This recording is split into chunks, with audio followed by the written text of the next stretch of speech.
میرے ساتھ مل کر پڑھیے الصلاۃ والسلام علیک یا رسول اللہ،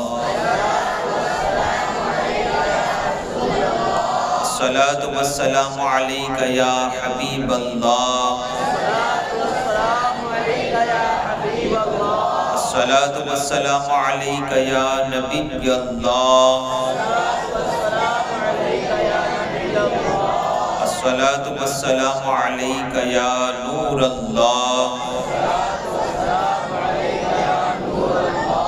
صلی اللہ تعالی علیہ وسلم۔ غوث اعظم بمن بے سر و ساما مدد، قبلہ دی مدد، کعبہ ایمان مدد۔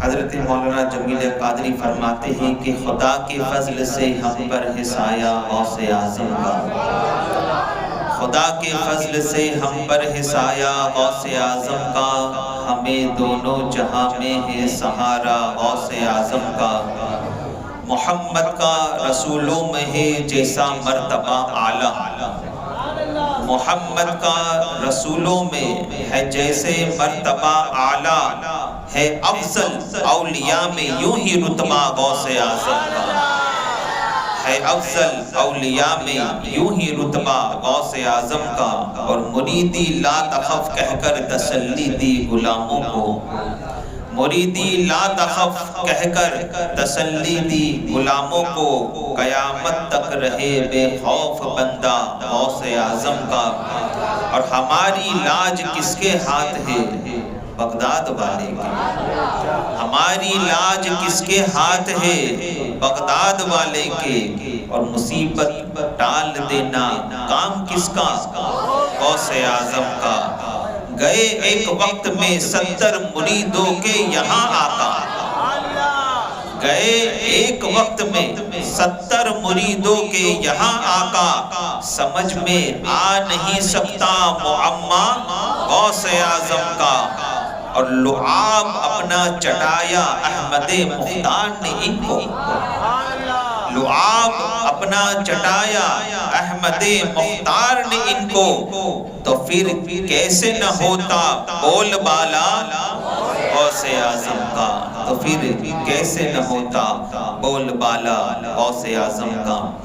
میری پیارے آقا صلی اللہ تعالیٰ علیہ وسلم کے پیارے دیوانوں، الحمدللہ کل ہم نے حضرت منصور حلاج رحمت اللہ تعالیٰ علیہ کی زندگی کے مختصر گوشے سماعت کیے، جن کے متعلق سرکار غوث پاک رضی اللہ تعالیٰ عنہ نے فرمایا تھا کہ منصور حلاج کو طریقت میں دشواری پیش آ گئی تھی، اگر ان کے زمانے میں اور ان کے زمانے میں کوئی ایسا نہ تھا کہ ان کا ہاتھ پکڑ لیتا، اگر منصور حلاج میرے زمانے میں ہوتے تو میں ان کا ہاتھ پکڑ کر ان کو اس دشواری سے نکال لیتا۔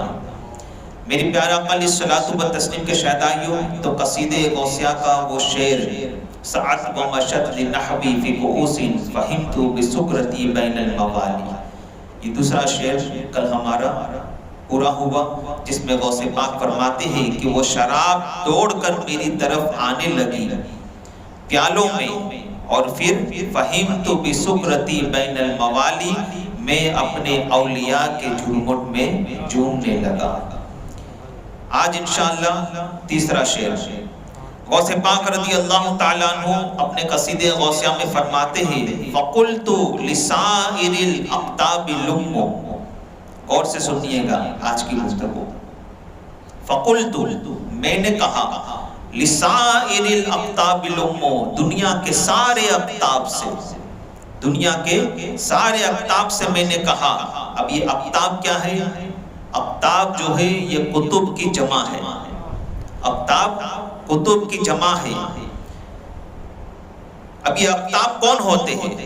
تو یاد رکھیں کہ اقطاب دنیا میں 7 ہوتے ہیں، اقطاب جو ہے کتب جو ہے وہ دنیا میں 7 ہوتے ہیں، جو ہفت اقلیم پر، ہفت اقلیم کو تھامے ہوئے ہوتے ہیں۔ ہفت اقلیم کیا ہے؟ تو فرمایا گیا کہ 7 بر اعظم یعنی پوری دنیا کو وہ تھامے ہوئے ہوتے ہیں، ساتوں بر اعظم کو یہ تھامے ہوئے ہوتے ہیں۔ اب وہ 7 بر اعظم کون سے ہیں؟ تو جغرافیہ تقسیم کے مطابق عرب، ایک طرف عرب، ایران، توران، ہندوستان، چین، مصر اور یونان، اس طریقے سے یہ 7 اقلیم جو ہے یہ پوری دنیا کو تھامے ہوئے ہوتے ہیں۔ اور فرمایا گیا کہ یاد رکھے یہ اللہ تبارک و تعالیٰ کی طرف سے ایک روحانی نظام ہے، یہ خدا کی طرف سے ایک روحانی نظام ہے۔ آج جو لوگ اس غلط فہمی میں ہے کہ اسلام جو ہے وہ ہمارے لٹریچر کی وجہ سے بچا ہوا ہے، اسلام جو ہے یہ ہماری تقریروں کی وجہ سے بچا ہوا ہے، اسلام جو ہے یہ ہمارے مدرسوں کی وجہ سے بچا ہوا ہے، تو یہ سارے جو ہے یہ صرف غلط وہم ہے ان کے۔ یاد رکھے آج اسلام جو بچا ہوا ہے، بے شک علماء اہل سنت اپنی خدمات انجام دے رہے ہیں اور یہ اس قرآن کے فرمان پر عمل کر رہے ہیں کہ مولا نے فرمایا ہے کنتم خیر امتی اخرجت للناس تأمرون بالمعروف وتنہون عن المنکر، کہ بے شک تم بہترین امت ہو اس لیے کہ تم لوگوں کو اچھی باتوں کا حکم دیتے ہو، بری باتوں سے منع کرتے ہو۔ تو علماء اہل سنت اپنی طرف سے کام انجام دے رہے ہیں، اللہ تعالیٰ ان کی خدمات کو اپنی بارگاہ میں قبول فرمائے اور ان کا سایہ ہم پر دائر قائم و دائم فرمائے۔ مگر یاد رکھے کہ یہ جو اسلام کا نظام جو چل رہا ہے نا، وہ حقیقتاً اللہ کے کچھ چنندہ بندے ہیں ان کی وجہ سے چل رہا ہے، یہ خدا کے کچھ چنندہ بندے ہیں ان کی وجہ سے چل رہا ہے، جنہیں غوث بھی کہتے ہیں، کلندر بھی کہتے ہیں، قطب بھی کہتے ہیں، ابدال بھی کہتے ہیں، یہ الگ الگ رتبے ہوتے ہیں۔ اب جو مذہب اسلام پر آپ خود غور کریں کہ مذہب اسلام پر اتنے حملے ہو رہے ہیں، تو مذہب اسلام سکڑنے کی بجائے اور پھلتا پھولتا جا رہا ہے اور پھیلتا جا رہا ہے، تو اس کے پیچھے کون کام کر رہا ہے؟ یہی روحانی نظام کام کر رہا ہے، اس کے پیچھے یہی روحانی نظام کام کر رہا ہے، جس کی وجہ سے اسلام مزید پھیل رہا ہے۔ اور وہ طاقت کون سی ہے؟ روحانی نظام جو پھیلا رہے ہیں دین اسلام کو، تو اس کے پیچھے طاقت کون سی ہے؟ تو یہی غوث کی طاقت ہے، ابدال کی طاقت ہے، ابرار کی طاقت ہے، اوتاد کی طاقت ہے، یہ خدا کا بنایا ہوا ایک روحانی نظام ہے۔ تو یہ اقطاب جو ہے یہ دنیا میں 7 ہوتے ہیں جو 7 اقلیم کو تھامے ہوئے ہیں، ان میں سے 7 کے اوپر جو ہے 2 بڑے ہوتے ہیں، 7 دنیا کو تھامے ہوئے ہیں ان میں 2 بڑے ہوتے ہیں، جن میں ایک کا نام ہوتا ہے عبداللہ اور ایک کا نام ہے عبد الرحمن۔ 7 کے اوپر 2 بڑے، ان کا نام ہے عبداللہ اور عبد الرحمن۔ اور جس زمانے میں غوث ہوتا ہے، جس زمانے میں غوث ہوتا ہے، یہ دونوں عبداللہ اور عبد الرحمن اس کے جانشین ہوتے ہیں۔ جس زمانے میں غوث ہوتا ہے یہ دونوں اس کے جانشین ہوتے ہیں، یہ دونوں بڑے کتب ہوتے ہیں، یہ دونوں بڑے کتب ہوتے ہیں۔ پھر ان کے اوپر ایک غوث ہوتا ہے، پھر یہ دونوں کے اوپر ایک غوث ہوتا ہے۔ اب اسی کو قطب المدار بھی کہتے ہیں، قطب الارشاد بھی کہتے ہیں، اسی کو قطب الجہاں بھی کہتے ہیں، اسی کو غوث بھی کہتے ہیں، الگ الگ نام ہیں، ان کے الگ الگ نام ہوتے ہیں، ان کو الگ الگ ناموں سے پکارا جاتا ہے۔ ان کے نیچے 2 بڑے، غوث کے نیچے 2 بڑے، اور ان 2 بڑوں کو نیچے 7۔ یہ پوری دنیا کو تھامے ہوئے ہیں اور پوری دنیا کا نظام یہی کنٹرول کر رہے ہیں، پوری دنیا کا نظام یہی لوگ اللہ کے حکم سے چلا رہے ہیں۔ اور پھر 40 ابدال ہوتے ہیں اور 4 اوتاد ہوتے ہیں، ایسٹ ویسٹ نارتھ ساؤتھ، یہاں پر 4 اوتاد ہوتے ہیں۔ یہ خدا کی طرف سے ایک بنایا ہوا روحانی نظام ہے، اور یہ جب تک کہ باقی رہیں گے، یہ لوگ جب تک کہ باقی رہیں گے، اسلام پھلتا پھولتا رہے گا، اسلام ہمیشہ باقی رہے گا، اور یہ لوگ بھی ہمیشہ باقی رہنے والے ہیں۔ تو پتہ چلا اسلام بھی ہمیشہ باقی رہنے والا ہے، اسلام بھی ہمیشہ باقی رہنے والا ہے۔ ان میں سے اگر کسی کا انتقال ہو جاتا ہے، کسی ابدال کا انتقال ہو جاتا ہے، جیسے وہ واقعہ بڑا ہی مشہور ہے کہ سرکار غوث پاک رضی اللہ تعالیٰ عنہ رات کے وقت عبادت کر رہے تھے، ایک چور آپ کے گھر میں گھس آیا، اب اچانک دروازے پر دستک ہوئی، دروازہ کسی نے کھٹکھٹایا تو چور ڈر گیا کہ کہیں میں پکڑا نہ جاؤں، تو کسی میز کے نیچے، کسی پلنگ وغیرہ کے نیچے وہ چھپ گیا۔ اب جب غوث پاک رضی اللہ تعالیٰ عنہ نے دروازہ کھولا تو سامنے حضرت خضر موجود تھے، سامنے حضرت خضر موجود تھے۔ غوث پاک نے کہا اس وقت آنے کی کیا وجہ ہے؟ حضرت خضر علیہ السلام نے کہا کہ حضور فلاں فلاں جگہ کا ابدال کا انتقال ہو گیا ہے، فوری طور پر، یعنی فوراً ان کی جگہ پر کسی کو منتخب کرنا ہوگا، ان کی کرسی پر کسی کو بٹھانا ہوگا، ورنہ دنیا کا نظام درہم برہم ہو جائے گا۔ اب چونکہ فوری طور پر چاہیے تھا، فوراً چاہیے تھا، تو غوث پاک نے کہا جاؤ اس میز کے نیچے جو چھپا ہے اسی کو لے جاؤ، جاؤ اس میز کے نیچے جو چھپا ہے اسی کو لے جاؤ۔ اللہ اکبر۔ حضرت خضر علیہ السلام اندر داخل ہوئے، نیچے جھک کر آپ نے دیکھا کہ حضور چلیے، کیا کہا؟ حضور چلیے۔ تو وہ بھی ڈر گیا کہ میں کوئی حضور نہیں ہوں، میں تو کوئی چور ہوں۔ کہا تو چور تھا، نگاہ غوث اعظم نے تجھے ابدال بنا دیا ہے۔ تیرا پیر میرا پیر، دستگیر دستگیر، تیرا پیر میرا پیر، دستگیر دستگیر۔ تو نگاہ غوث اعظم نے تجھے ولی بنا دیا ہے، ابدال کے مقام پر پہنچا دیا۔ ایک نگاہ غوث اعظم نے، ایک نگاہ غوث اعظم نے۔ اور نگاہ غوث اعظم کیا کیا کام کرتی ہے، انشاءاللہ آنے والے اشعار جب آپ سنیں گے تو آپ کو پتا چلے گا کہ اللہ تبارک و تعالیٰ نے سرکار غوث پاک رضی اللہ تعالیٰ عنہ کو اپنی کیسی قرب کی دولت سے نوازا تھا، اور کیسے کیسے مراتب میرے غوث اعظم کو خدا نے عطا فرمائے تھے۔ قصیدہ غوثیہ کے آنے والے شعر جب آپ سنیں گے، اس کی تشریحات جو ہمارے شارح نے کی ہے، آپ جب سنیں گے تو آپ کو انشاءاللہ پتا چلے گا۔ تو میری پیارے آقا صلی اللہ علیہ وسلم کے شہدائیوں، اللہ تعالیٰ نے انہی کے ذریعے سے اسلام کی حفاظت فرمائی ہے۔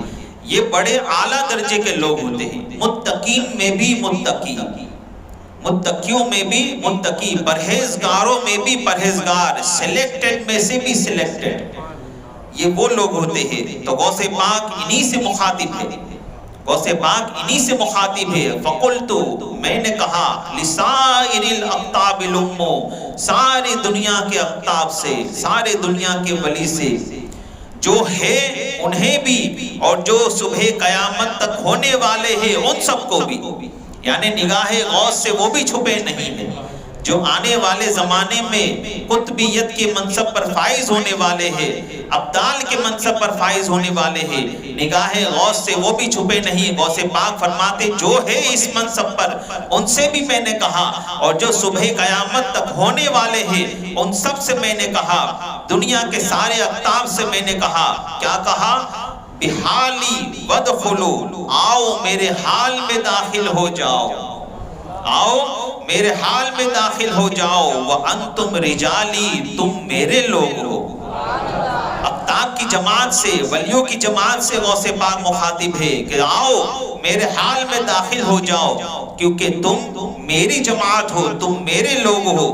یہاں سے غوث پاک رضی اللہ تعالیٰ عنہ نے یہ بات بھی واضح کر دی کہ قطبیت ملتی اسی کو ہے جو غوث پاک کو اپنا مانتا ہے، جو غوث اعظم کو اپنا مانتا ہے۔ آؤ میرے حال میں داخل ہو جاؤ، تم میرے لوگ ہو۔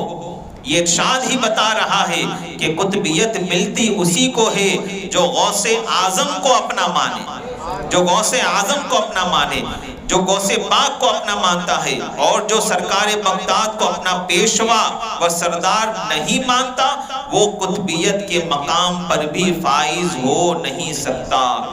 اور غوث پاک انہی سے مخاطب ہوتے ہوئے آگے فرماتے ہیں، آگے فرماتے قصیدہ غوثیہ میں، وَهُمُّ وَاشْرَبُوا أَنْتُمْ جُنُودِي، میں نے بھی جام معرفت پیا ہے، تم بھی پیو، تم میرے لشکری ہو۔ کیا فرمایا؟ وَهُمُّ وَاشْرَبُوا أَنْتُمْ جُنُودِي، میں نے بھی جام معرفت پیا ہے، تم بھی پیو کہ تم میرے لشکری ہو۔ یعنی تمام اولیاء جو ہے وہ سپاہی ہے، اور میرے غوث اعظم تمام سپاہیوں کے سپاہ سالار ہے، میرے غوث اعظم تمام سپاہیوں کے سپاہ سالار ہے۔ آگے فرماتے ہیں، فَسَاقِ الْقَوْمِ بِالْوَافِ الْمَلَالِ، کہ ساقی قوم نے یعنی رسول اللہ نے مجھے بھر بھر کر جام پلائے ہیں۔ رسول اللہ نے مجھے بھر بھر کر جام پلائے ہیں۔ اب یہ پینے پلانے کی جو باتیں ہیں تو قرآن میں بھی اللہ تبارک و تعالی ارشاد فرماتا ہے اَيْنَ يَشْرَبُ بِهَا عِبَادُ اللَّهِ يُفَجِّرُونَهَا تَفْجِيرًا۔ اللہ تعالیٰ قرآن میں فرماتا ہے يُفَجِّرُونَهَا تَفْجِيرًا۔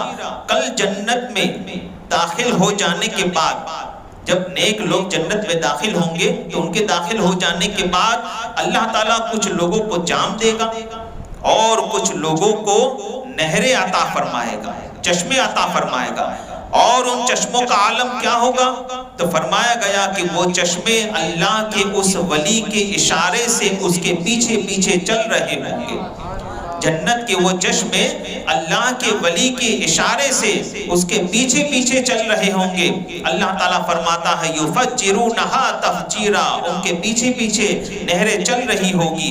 مگر غوث اعظم کی عظمت پر قربان فرماتے ہیں جنت میں بہت سے لوگوں کو چشمے ملیں گے اور وہ چشمے ان کے اشاروں پر چلا کریں گے۔ یہ تو جنت میں جانے کے بعد ہوگا، تو یہ تو جنت میں جانے کے بعد ہوگا کہ جنت میں کچھ لوگوں کے پیچھے چشمے چلیں گے ان کے اشاروں پر۔ مگر یہ سب کچھ جنت میں جانے کے بعد ہوگا، مگر چونکہ اللہ تعالیٰ نے مجھے غوث اعظم بنایا ہے تو اللہ تعالیٰ نے دنیا ہی میں مجھے تمام چشموں کا مالک بنا دیا ہے۔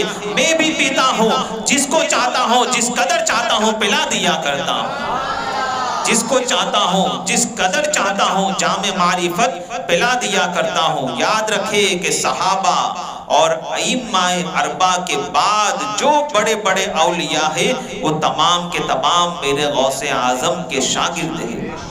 صحابہ اور ائمہ اربعہ کے بعد جتنے اولیاء ہیں وہ تمام میرے غوث اعظم کے شاگرد ہیں، وہ تمام میرے غوث اعظم کے غلام ہیں۔